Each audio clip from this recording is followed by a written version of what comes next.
What are the common themes? So now you've done stage management, you've done commercial real estate, hospitality, and now you're in law. I would imagine, tell me if I'm wrong, but the themes run through, they're the same on the operations side. Yeah, it's always how people work, how you want your business to scale, and how to make things easier. And that's the same across any business you're ever going to touch. Right. Is how to improve a process and how to make it functional. Welcome to Above the Legal Limit. I'm your host, Justin Chopin, business owner, lawyer, dad, world's best husband, traveler, and adventure seeker. On this podcast, we mix business with pleasure. We'll dive into growth strategies, entrepreneurial adventures, the business of law, and prove that business isn't boring. So let's get ready because we are going above the legal limit. Welcome to Above the Legal Limit. I'm super jazzed about today's guest. She may not be jazzed. I'm super jazzed. We have our director of operations, our new director of operations, Brielyn McLendon. That's right. How did I do it? Good pronunciation. We're fixing it. I'm actually Irish, so the fact that I struggle with an Irish name is embarrassing. Yeah, it feels like your Irish card should be taken away. I might, but even my ring is Irish. Like it's like my family crest. Like I'm like, you know, but we always tell everybody I'm French, but I'm like 50-50. So I don't know. Welcome. Thank you. Welcome. Sorry. How long have you been at the firm now? About 3 months. About 3 months. 90 days. All right. Yep. So when Brielyn started, man, I was drowning. Like, 'cause there's just, and now you see, like, everybody needs something always. And then we're always growing. So there's just like their regular needs, and then there's like their growth needs. And there's just absolutely no way for me to manage, 10, 12 lawyers plus staff, plus the business side of things. And so what usually ends up happening is the squeakiest wheel will just get the grease, which is usually the lawyers. Like they're the ones that are bitching the most. Then it's the staff, and then it's the operations part that just lays stagnant. And so I'm never able to kind of grow. So when we had you come on board, what a breath of fresh air. So we can finally get some stuff going. So welcome to the show. Welcome to the firm. Let's talk about your past before you got here. What did you used to do? Sure. I think that the very quick summary is that I started in stage management, so the operations of the theater world. I ran everything from start to finish with live shows, and then decided that I didn't want that level of inconsistency, and so I moved into more of the business world, commercial real estate, residential real estate, things like that. Worked for a developer in Atlanta for 5 years. And ended up really getting into every single aspect of his business and learning how to do everything, sort of the stage management of real estate development, if you will. And now you're the stage management of the legal world. That's right. Yeah. And have done some hospitality, things like that, some sort of exciting things, but kind of wanted to change. I wanted to learn something new. And so it all kind of applied here, and here I am. Here you are. So I get this question a lot when we're interviewing for a position like director of operations. And they always say the same thing. I don't have any law firm experience. And I always kind of laugh to myself a little bit because I'm like, well, one, I know because I have your resume. So I'm aware of that. Two, that's the whole reason you're here. That's the point. Because if you had law firm experience, I would probably still interview you, but I would be really reluctant. Unless you were telling me like, no, I was the director of ops for like, Dudley Bossier or some like massive advertising firm. And I'd be like, okay, well, let's chat. But the whole point is that you don't have law firm experience. And I think that that's important because, which is going to dovetail my question is what are the common themes? So now you've done stage management, you've done commercial real estate, hospitality, and now you're in law. I would imagine, tell me if I'm wrong, but the themes run through, they're the same. Yeah. On the operations side. Yeah, it's always how people work, how you want your business to scale, and how to make things easier. And that's the same across any business you're ever going to touch. Right. Is how to improve a process and how to make it functional. And still maintaining that sort of quality of whatever it is that you've got, right? So if it's hospitality, it's the quality of the whatever, hotel room. or the service that you're providing. It's always upholding your brand standard, whatever that is, and also making whoever your client is happy. Yeah. And like that's just the common thread through all of them. You always want your audience to be happy. You always want your guests to be happy. You want your clients that you're working on cases for to be happy. And it's also making sure that it's fully functional on the back end, that the internal wheels keep turning no matter what you're facing externally. Yeah. I find that's a lot harder to pull off than it is to say. Right? I mean, if you have money, you can scale, right? So, you see these businesses out there, they scale for sport. It's like an artificial scale. Sure. But, or we even see it, like you'll see like a new restaurant open up, right? We see this all the time. You go and it's a new restaurant, and let's forget about like the opening restaurant, like, kinks that they have to work out. But like you go to this new concept and it's like amazing. You're like, I love this. And there's always, in the beginning, there are always like giveaways, right? They're always like, the chef wants you to try this, and have this. And then the next time you go to the restaurant, you're like, a year later, you're thinking, oh God, I don't remember, I really like X. And they're like, oh, we took that off the menu. And I really, and so this is just the easiest example. So restaurants will do this all the time. They'll have like an ambitious menu and people are really jazzed about it. And then they'll show up and then they'll pare it all down because on the business side, they're like, it's actually a huge money loser. We're not profitable. So, well, just stop. Just don't do that. Put fewer pecans on the salad. We're going broke. Leave off the pecans. Cut the shrimp in half long ways. It's like my biggest pet peeve. And then, right? You know what I'm talking about? Like, it's a shrimp, for Christ's sakes. And then the sort of customer satisfaction. It's not that maybe the service isn't bad, and it's not that you're not trying, but you're just delivering really not as good of a product as you were delivering before. Right. And so I find most of my time is actually spent right now on that. Like, how can I naturally and authentically grow, but still maintain that sort of level of service for the client? It's very challenging, because it's the way you handle 1,000 cases is not the way you handle 100 cases, right? I mean, there just isn't, right? And so that's where you come in, right? So we're leveraging software, communications platforms, putting SOPs together. I don't know, like what are some of the, so what are we working on? That's what we're doing. I think some of the biggest things that I've worked on since starting is just more clearly defining process, getting people to where they know exactly what they're doing and when they're doing it, and how to troubleshoot issues. It's my favorite. My favorite is to tell people to do things one way and then change my mind. Sure. Right. Yeah. And they'll be like, we're not going to do that anymore. And then only tell half the people that. Yep. Right. Yeah. The key to scalability. Confuse them. I like that. I like to keep everybody on their toes. Or like every day is different. They're like, it is different. He changes his mind a lot. Getting them to have that clear information allows them to do all of those other things. And so allows them to focus less on what they're doing in the day-to-day and more on improving the client experience, or the things that you just mentioned on how to be able to handle more cases while doing things in a consistent manner. Making those processes makes that possible. And in that regard, so what we were saying is, in the other industries, is that it's all the same? It's all the same. Yeah. You got to have a consistent day-to-day to be able to make an exceptional experience for someone. An exceptional experience. See, I like that. So we should have you running the firm meetings, because this is. I try to,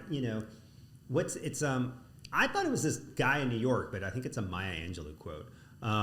It's, let me just sure. That's you'll people only remember how you make them feel. Yep. Right, and so we try that. We try to remain very authentic with our clients and not all the BS, just have like frank conversations, but like listening, or even still, we were turning away a case yesterday. My intake specialist said, well, do you want me to just tell her, that she doesn't have any damages? I said, well, God, don't tell her that. This person's been suffering with this for 2 years. Right. That's just going to upset her. Don't tell her that. How about we think of another one? What might another way be to say, that I don't think you have any damages. Right. So I was like, well, we don't want to just piss everybody off. So it's hard to kind of strike that balance, but to be, kind of authentic about it. So then, all right, where are we now? So since you've been here 90 days, we've we have like a checklist. I counted yesterday, we're 8 for 11 on the checklist. Pretty good. That's like a pretty good batting average for 90 days in. 90 days. And that checklist is not 90 days old. Right. So that's actually, that checklist is about 60 days old. So we're 8 out of 11. I don't know that we'll get those other 3 necessarily because I feel more confident. I don't even know what the other 3 are, I don't know but I what feel they confident are, about them. I looked at them and I was like, I don't know that I care that much about those. Those weren't my items. Those were the other guys' items. Sure. The guys love to come up with things that we need to fix and then have no role in it whatsoever and then just never talk about it again. That's their favorite.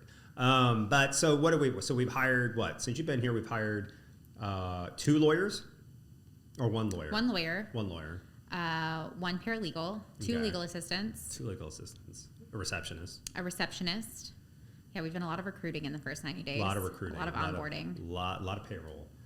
And we got another ad out for a property damage paralegal. That's right. Property damage specialist. Yeah, that went up yesterday, and so we're moving with recruiting. So we got recruiting under control, and that was an area where I really struggled because I think I don't. Well, it's very hard. You have to really kind of take the time, and then we use a funnel, that hiring funnel, but that hiring funnel can be pretty brutal too. So I'm like, what do you do if you have like an exceptional candidate, or what do you do if you have a candidate that I just look at it and I go, this person's not going to be any good. You've been much better at that than I am. So I'll be the first to admit, like, I'm not great on hiring. I used to always joke that I was like 50-50, but it's not really a joke. I think if you looked at the numbers, I am probably like 50-50 on hiring.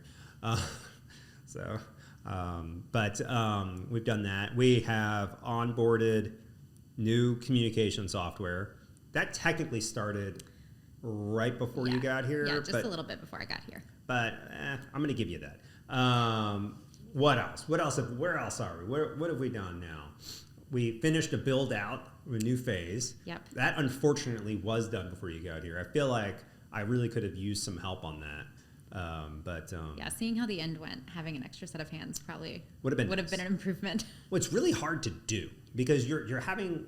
I mean, I've done construction at like my home. I've built a house, right? Like we've done these things, but it's very hard to like conceptualize like how much space you need, how much space is not enough, what's going to be too much, right? So the last build out we did 18 months ago, I was like, this will be just enough, and absolutely the most ridiculous thing I ever did. And I think all these problems are actually just a product of that. Like that should have just been a bigger build out then. And even still, this time, I'm still wondering if we just didn't take enough. I think we're good on offices. I think we're short on conference room space. I would agree with you. Right. Yeah. But we have 3 conference rooms. I think that's an aggressive number of conference rooms for a law firm. And yet somehow they all still get double booked. They're all double booked, including today. I realized I was really quick to judge this morning. This conference room was booked. And I was like, no, it's not, because I'm filming in my conference room today. I am going to be interviewing Brielyn. And I don't think I did it. You're right. Yeah, it was you. You were the problem there. I was the problem. It's me. Well, a good director should always anticipate the needs of the visionary. You're right. I'm so in the clouds on how to grow the business. This morning, I apologized to the paralegals. I was like, I'm sorry, I should have known. So I understand. So we should sit down and coordinate, because I think these are booked out. They're not. We need a book. We need a book now. I tried to look We'll let her them. participate in that sense, because I'm also bad at that. I'm like, sure. And I'm like just on my phone looking at dates. So what are early wins? That's what they want me to. So ChatGPT, through our production company, wants me to ask you about some early wins at the Chopin Law Firm. That's a tough one. I think some of it is what we've talked about. I think it's KPIs and SOPs. I also think that something that's exciting is maternity leave. Super jazzed about that. That we have implemented, which is exciting. That got a lot of good response at our last meeting. I don't know that I did a good job conveying my feelings on that, but I was so excited to roll that out, not just because I thought we were doing a good thing, but because to me that was a solidifying the health of the firm. Right. And so when we were like a tiny business and we didn't even have health insurance in those days. The concept of maternity leave for us, we were like, well, no, there'd be like no way, right? I mean, like we would just have to hire someone, and I guess you'd come back. I mean, right? I don't even know. We would have figured it out. Sure. Like we wouldn't have been like, no, right. go not get pregnant, right? But I mean, but to be able to like roll it out, and I think I'm proud of the maternity leave we've come up with. I think it strikes a good balance. Yeah. It's not like when my wife worked at Proskauer, they have a crazy maternity leave. It was like, just come back when you want to come back, and it'll be all paid for 6 months. I mean, just something ridiculous, but they own their own building on Times Square. So, but and then these other firms in town, I asked, and they're like, well, we don't really have one. So our advice is usually, to practice safe sex. And I'm like, oh, cool. So I find we can be somewhere with like a healthy maternity leave. So that was a big win. I agree with you there. Yeah, it's a big Super milestone. excited about that. So I hope they're excited about it. Plus everyone's getting engaged. So I was like, we should probably get. Yeah, we've had an onslaught of engagements, like 3 in 30 days. Yeah, it's a lot. Yeah. It's contagious. I also think something that I'm excited about is the bonus plans. The intake bonus plan is really exciting. I don't think we've officially rolled that out to them yet, but I've told them they have one. Before this releases. That's Nobody right. listens to our Now we podcast do. anyways. They won't even know. But I think that's exciting. I think the referral bonus, I think the training milestone bonus, all of those things it's nice to start implementing things that are so incentivizing. So in the old days, we would just ask someone to do it, and if they objected, we would just politely turn around and walk away. And that usually conveys the sentiment. But you're right. So now we'll give bonuses for training. Yep. Because that is hard. It is hard. I mean, like poor Therese has been training. Yeah, for months. Probably for longer than that. Because she was training someone last year. Poor Therese has probably been training someone for 3 years. She actually probably doesn't even remember this job before she was training somebody. Yeah, it takes a lot of work. Plus her like other like paralegal duties. Right. I was actually just in her office opening her door to ask her. A package came and it was filled with like old gross receipts. And I was like, I don't know why I'm asking you. I just want to ask you who these belong to. And she knew. She was like, it's probably Jacques Landry. I was like, weird. I think you're right. So it is a lot of work to train. Yeah. And a little bonus sometimes is a nice way of saying, thank you. What's our other bonus? We have one. We have the conversion rate bonus for the intake team. Okay. And then our referral bonus. And the referral. So that's referrals for employees. Yep. Right. So with lawyers, you have to be careful. Not the other kind of referral. These are for employees. Yeah, for new employees, if they find somebody that we interview, hire, bring on, sticks around, and is successful, we'll give them a treat. They get a bonus. That's nice. And then KPIs. KPIs are something I always struggled with because I guess I always thought everybody would be like, I'm not doing that, especially the lawyers. But I think no one has said anything about it, and we're going to roll them out, and I don't think anyone's going to say a word. People generally like having lines on the road to know where to drive. Like, it's not necessarily a restriction. It's more of just like, hey, this is the unit of measurement. This is how we're going to move forward. And they know exactly what they're measuring up to. And like that is typically received better than people think it will be. Yeah. Especially I found business founders are like, I don't want any restrictions. Like, don't tell me the lines that I have to follow. But people that come in and do the day-to-day, they're like, no, it's cool to be able to know sort of the guardrails for the role. I think so. I think they take comfort too in the direction, right? And so a lot of times I know even some of the higher up attorneys here like get stressed out when they feel like there's not an SOP. Yeah. Most people like a little bit of structure. Yeah. Even if they don't intend to follow it. I think they still like to know that it's there and that everyone else is going to follow. Yeah, if they like to know the rules even if they're going to break them. Yes. I think that makes sense. So the KPIs, those are coming along nicely. I think we probably need a few. You can only do so much. There's only so many hours. Yeah, we have some that are in process that we're adding to kind of daily that we know aren't finalized yet. Some that have been finalized, which is exciting. But yeah, it's sort of an ongoing project. Yeah, and we need lawyer KPIs. It's the staff all have KPIs, but these other companies will do these KPIs, and I think they're always like very silly. They're like, your KPI is that you have to do 100% of your work. And you're like, oh, wow, good job. You really. That's going to give a lot of clarity to what everyone's working on. Right. Just you have to do it. It's like the lawyers have the dormant case KPI. We're getting they do some have a that dormant are getting case into KPIs. them. Yeah. Not that you think we have dormant cases. We don't. But if we did, actually, I was super excited to see a report came out yesterday and only one case was on it. And I'm trying to remember what it was for, but it was something that I was like, it was a piece of data I'd been trying to capture for a long time. There was the one that came out that only had one on it was the dropped cases. The dropped cases, right? So that's where we want to measure. I want to know how many cases I open in a month, obviously. But I also want to know how many I close or drop in a month, right? So our intake is instructed to just look, if you're in doubt, just don't sit there and like badger the potential client. Just sign it up and then we'll figure it out. And so this was the first one of those reports I've ever gotten. You did that? Mm-hmm. You did like on the sly, in the background. And there was just one on there. And I was like, oh, good. Yeah. That's great. That makes me feel so much better. Yeah, it's a relief to get good data in your inbox every morning. Because in my mind, I'm like, it's probably like 20, right? Like, but it's not. It's not.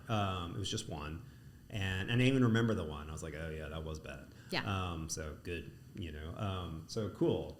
So that's where we've been. I guess, what are we solidifying now? Right now, we're working in marketing. So you have a weird role with marketing in that technically I have to do the marketing. And then we have someone to help on the marketing. Yep. And so and I just sit in on the meetings and give my opinion. And give opinions, which is good. Like, as that's the one thing where everybody wants to give opinions on marketing, but they always want to give opinions on the creative and not on the process, right? And I find everyone's opinion on the creative sucks. Just like, if someone's giving you an opinion on creative and marketing, it's very rarely, and I'm like, that's amazing.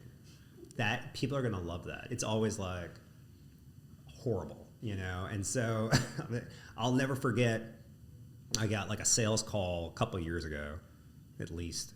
And this guy's like, he's got to be at like a radio station, right? Because he's like, hey, is this Justin Chopin? Bob Smith here. Got a great plan for you. If you got 5 seconds, I'd love to talk to you about it. And so I'm just like, sure. Like, I couldn't even hang up. I was just the most ridiculous conversation. I'm like, sure, Bob, what you got? And he's like, hear me out. Great idea. I really think we should be leveraging your last name, and we're going to be chopping the red tape. I was like, that's it? I was like, that's your idea? He's like, yes. I was like, all right. Well, I really appreciate that. That was good. That's good. He's like, would you? I'm like, no. You email me if I ever tell you this. As I'm blowing you off. You email me so I have all of it in writing, and then I'll get right back to you. And so that's when I learned, like, nobody, creative. I don't know. I've yet to meet someone with like really awesome creative, but where we need help in marketing is not the creative. Where we need help in marketing is the process, where to be. How much should we be spending? What should we be doing? And everyone, that's hard. That's the hard stuff, right? And because you get easy answers. It was like 20%. I'm like, okay, but you can do that in many different ways. So it is always nice to have another opinion in marketing. And then what? I guess we're going to build out our new property damage department. Yeah, that's going to be a thing. So used to be we would tell clients, look, we don't really help with the property damage aspect of your car, which is the industry standard. Like, typically we don't get involved in that, and most of my competitors, they don't get involved in that. But we're going to start getting involved in that to help them out, and I think it could be a failure. We'll see. I think, but we're going to try it. We're going to try it anyways. We're going to give it the old college try, and then what? What's next? Then where do we go? That we're doing, so those things, understanding how to get processes to be able to scale up. Right now, people sometimes do different things depending on what team they're on. For sure. They might not know kind of the backbone of things, and they've all been trained by different people. And so I think being able to standardize things so that you can get bigger and can have more attorneys join is something that I would be excited about. Yeah, which is remarkable because Trez trained everybody. And Brenna trains Trez, so it's fascinating to me that we have different ways of doing things. Yeah, the evolution over time is stunning. It's like looking at like the genealogy to like Adam and Eve, and like it's bizarre that you would have this many branches of the family, and all started with one person. But they do. Everyone has different processes. Yeah. I can name names. I could blame people, and I will afterwards. I'm probably going to blame Adam. You're a problem. He's not going to watch. So all right. So we'll do that, and then then we're just on what? We get our SOPs under control, we get our processes locked tight. We start being able to present data in a way that's visible, in a way that people can understand and sort of see where they are and where they need to be. Yeah. Being able to present goals to people that they can actually measure, so that they understand sort of where we're headed. Things like that are kind of next on the list as we get SOPs, KPIs, all of those things sort of presented and out there and published. And then we move into how do we get better at things? Then we move into how to get better at that. See, I love this. So a lot of firms, like MMA is a great example. So I'll talk bad about them all I want. Right. So they scaled crazy scale, right? They went from 0 to like 10,000 cases with no process, right? So we have 1,000 cases. Can you imagine being here if tomorrow I was like, we're gonna open up 10,000 cases? Or actually, it could have been a lot more than 10,000. It could have been significantly more than that. And they were just like, well, we'll just use like AI, and we'll just use our software. And that didn't work because it wasn't an authentic scale. Right? And applying AI to bad process is still bad process. Right. Like, you just now have something else telling you it's bad process. Right, exactly. So they just hire a bunch of untrained people. They're spread too thin to train people on how to do it. And then they drop the ball left and right. And cases were all prescribed. They were getting filed in the wrong venue. Clients, they were filing lawsuits for clients they didn't even represent. That's crazy. Right? So, you represent Bob Smith, you file Bob Smith's lawsuit, then Bob Smith's lawyers calls you up and says, wait a minute, I represent Bob Smith. And we're like, well, I think we represent Bob Smith. And then the judge gets like furious, right? So they're getting sanctioned for that. And of course, not for nothing, their scheme was, suspect at best, possibly illegal, certainly unethical. So then they get disbarred, right? And so I always try to impart this like little tidbit to some of the newer people here and the younger people here. And like, if you think your role is smaller so that errors in what we're doing won't matter, you're really missing it. You're not. Like, each piece is hugely significant in the outcome of a case, in whether we're being, professional or unprofessional, whether we're being ethical or unethical, right? So each little piece in the step, you got 1 0 and you're gonna flunk the math test, right? So, and that's how it works in law. There's no error for mistakes. In business, if you have an unhappy customer, then you just have an unhappy customer, and like, they'll just go somewhere else to buy their hot dogs. Here, we just don't have that luxury, right? And so if I have like one unhappy customer, I could get like sued, get reported to the bar.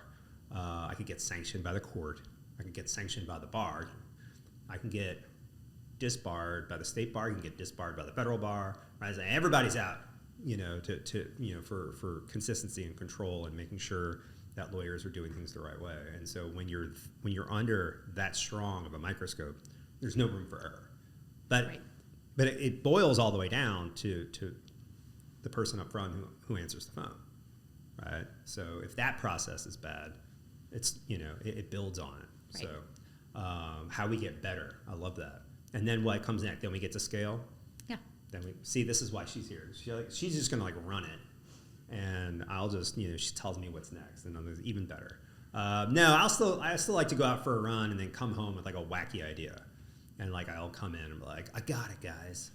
We're gonna give out toothbrushes, whatever, some new ridiculous thing. We're gonna get a banner in the sky, right? That was fun. The banner's cool. The banner's cool. I think everyone, I don't know that so I love Pell Sky. I think they're doing great work. Everyone's like, oh, I bet you're getting so many cases from that. I was like, well, no, I mean, people don't just see a banner and think like I need a lawyer, right? Because we're a professional service. So it's not like a good, right? So like I just went out and bought my first pair of Crew sunglasses. I never bought Crew sunglasses. I don't know. But he's running the Crew banner, and then I see the Crew billboard, and my mom wears Crew. And then I was in Atlanta, and my sunglasses got completely destroyed on my last trip. Like, they just were shattered to pieces. And I was like, oh, man, I will keep sunglasses for a long time. I don't know. It's like, I don't know. It's my skill. I'm just really good at it. I'm good at owning sunglasses. So now I was like, I have to buy new sunglasses. And so I bought a pair of Crew. Yeah. So on the consumer side, it's like great. On the professional side, I think it's a little harder, Yeah, but even on the professional side, if you can become a household name, that's right. the hurdle you're trying to clear. Right. I want to be the Crew sunglasses. Right. Or he's also running the cremation sign. So like we want to. Yeah. Which I see the cremation. I saw it I saw it on my way home, bro. I almost caused like a four-car pileup because I was just like looking at it. I even knew what it said. I just wanted to see it. I just think it's great. Yeah. I think it's hilarious. That's the kind of marketing funeral homes need to be doing. I love it. Just like let's stop being so like stuffy and oppressive. Yeah. Why be sad when you can fly don't a banner? Be sad. Like burn them. Burn them up. So I think it's great. And I should give them. That should be their motto. You could write that down. See, that's why I say nobody can do creative, right? So even I'm like, all right, I got this idea. Justin Chopin here. Great idea for your business. Burn them up. We're like, you're going to hang up the phone. So Will wants us to talk about culture in our operations. So let's spend a few minutes talking about culture. Sure. So I guess what? You start from there, you just say like, we have a great culture here, right? And then you're supposed to complement the culture. But so where do we start? Where do we start in the culture journey? I guess we used to just have like no culture, right? It was just like a frat house of like lawyers and like a few staff. The one thing I've learned in the last 3 years, as you grow in size, I guess you can call it culture, but it's really, if you just call it that, then I think maybe you're missing the mark, and that it's sort of like an inclusion, right? It's like an act of intentionally including all employees to create like a harmonious product. Yeah, if you don't set the tone culturally, then it'll be set for you. And so like I think that a lot of the like culture here is like it is good, but it's good because you make it good. And so I think that's a lot of what I normally tell people about culture, which can be very vague and elusive. Yeah, but I think that you're right. Like if you don't set it, then like negative Nancy down the hall is going to set it. Right. Right. Or like the frat boys are going to set it. Or the frat boys set it. That's how a lot of small businesses start, with like the frat boys setting it, and then you're like, they did, and I'm not a frat boy, right? Yeah. I really truly am not. But we have some of those here, and you're right. Like they want to set it, and every time I go out of town, like it stresses me out because I know they're just like handing out Bud Lights around here. And no Bud Lights were handed out the last time you left town.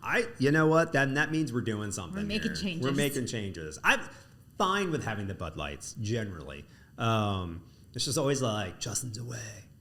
Let's shut it down early. I'm like, what? And they're like, yeah, everybody grab a Bud Light, and then go home. And you're like, oh my God. The phones are just ringing in the background. Right, yeah. Exactly. They're like, I have enough cases right now. It's fine. But I think we're good on culture. I'm sure we can always fine tune. We can always work on it. It's hard. That's like a process in and of itself. Like it's to maintain, because I can also see like what these businesses that like they put plaques on the wall of like their core values. Yep. And they go to those seminars where you sit for 10 hours with like other directors, and they're like, what do you think the business stands for? And then you announce it. Right. And like, which feels like very inauthentic right, in and of like, itself. Hey y'all, everyone gather around. We have an announcement to make. We came up with our core values last night. Or they send out the mission statement for the first time, and they're like, do you think this reflects the business that we have? And people are like, no. Including people that are part of the culture and the creation of it is important. Okay, that makes sense. Defining it and sending it out. I like that. We don't have plaques with our core values. I just think it's like a little cheesy to use like a term from my generation. So if you're out there and you have plaques with your core values, like don't be offended.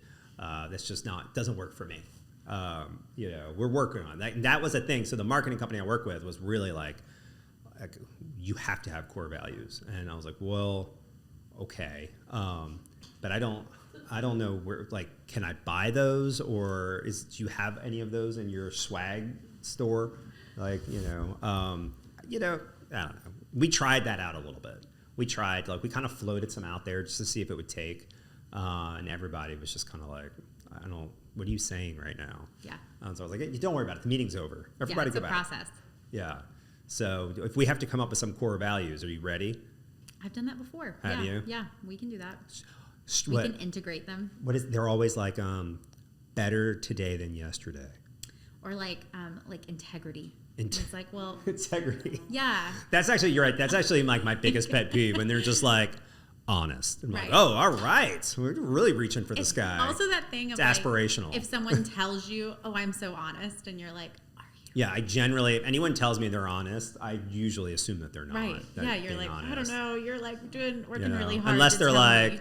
I'm just a very honest person, and you should know that looks very bad on you. Yeah. I'm like, I'm like, I got it. You're thanks. right. Okay. Okay. You might be. It's kind of rude. Yeah. So you're right. That integrity is one. I saw one recently. I saw a plaque on the wall that said like ethical, and I'm like, okay. I was like, again, that. So like we're just like required to be ethical, right? So I have to. There's like a law that says I have to be ethical. So it's not really a core value. I mean, I'd like to think that if there wasn't a law saying, Justin, you have to be ethical, like I would still be ethical. Sure. Right. But then there are other laws that like actually define what it means to be ethical. So you got to like follow all those. I don't know that I would necessarily follow all those. I could probably get a few of those off the list. I'm like, it's fine. All right. But so like, I don't know if it's very aspirational to be like, well, we're ethical. Interesting. Yeah, I think it's different in businesses where you have requirements to operate.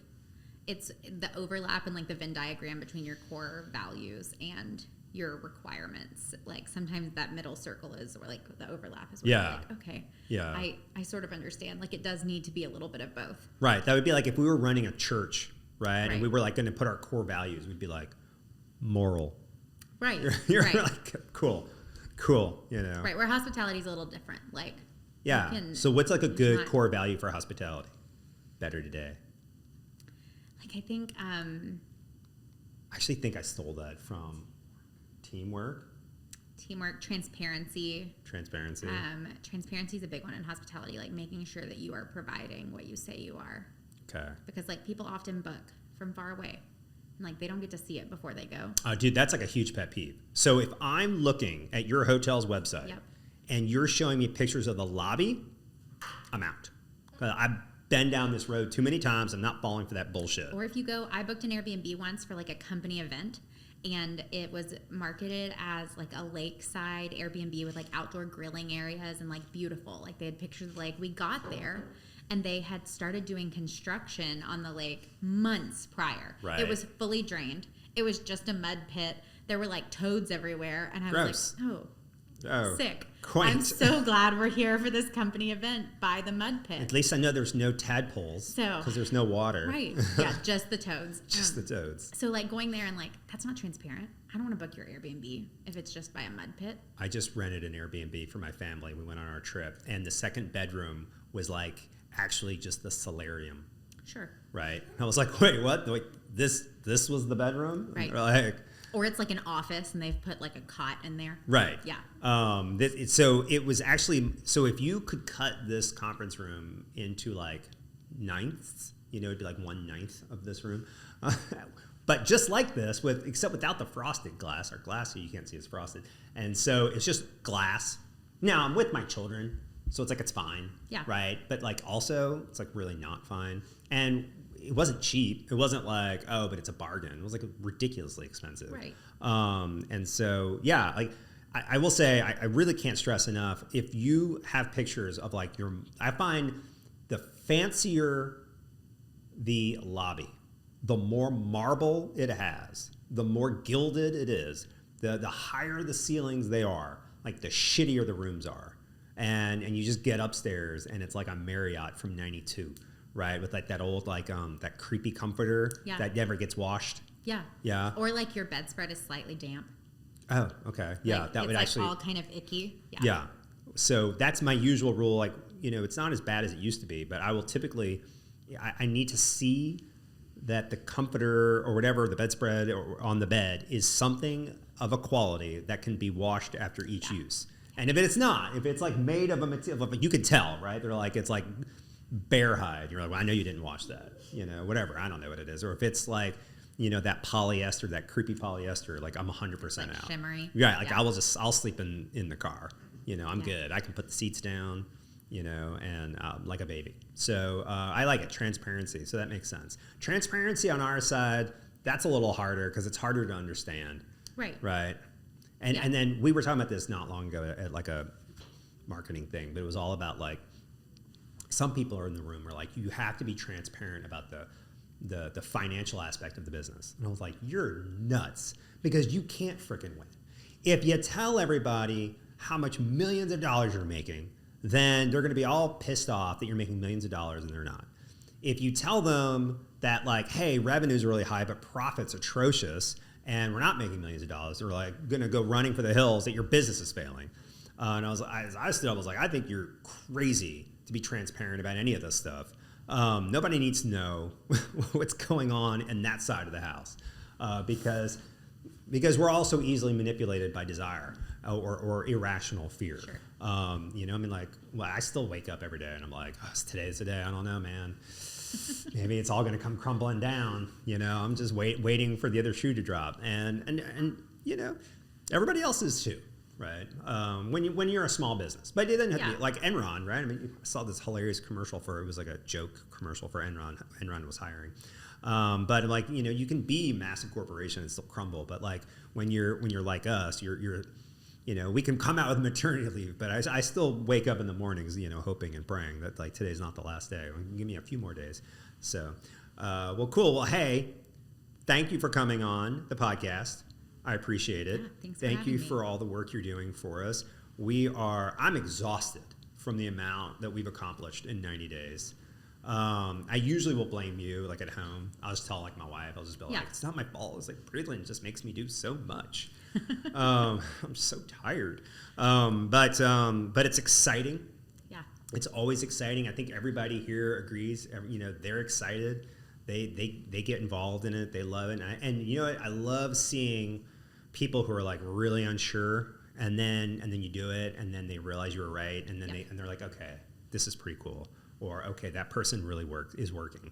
Or that was a great idea, because they're not always good ideas. So sometimes my ideas are terrible, but we're doing great, and I love it. So thanks for coming on. Thanks for all your hard work, and that's it. That's a wrap. Thank you for joining me today on Above the Legal Limit. If you enjoyed the show and you want to hear more about business and law, hit that subscribe button. If you didn't like the show, keep it to yourself. Remember, there's no limit to what we can achieve. We will see you next week. Until then, even though we're above the legal limit, let's drive safely. Cheers, everyone.